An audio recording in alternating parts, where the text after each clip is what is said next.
And one of the areas that you picked as an area of interest was engineering. And then you ended up hybridizing that between marketing and analytics, so creative and technical. And then you wrapped in a finance component of it. So here's why that caught my interest. So you're talking a really strong vein of analytical and technical work, and then a creative element.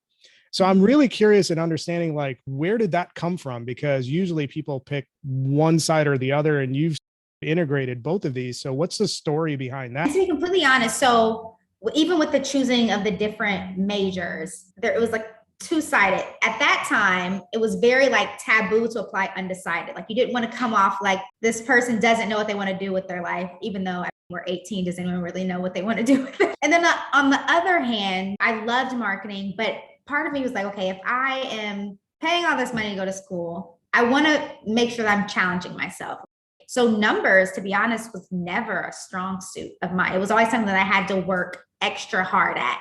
And I remember like my dad is like a math whiz. So I'd be doing my math homework and he's like explaining it to me. And I'm like, one more time, Dad, one more time. And so with marketing, granted, it just came really easy to me. And I wanted to make sure that I was graduating. Like I'd spent these 4 years. I wanted to make sure that I did feel some sort of like challenge or something that I had to work really hard at. And finance, it was like, I remember my capstone class and having to take that extra time to study when I'd look over at some of my friends and they come into class hungover, finish the exam, and it's nothing to them. And I'm like, how in the world are you? So I did have to put in that extra work, but I feel like it was that extra sense of pride that came with it. So yeah, I just felt like I had to show myself that I could do it because like I said, numbers were never my friend. So it was my chance to prove it to myself and tackle numbers once and for all.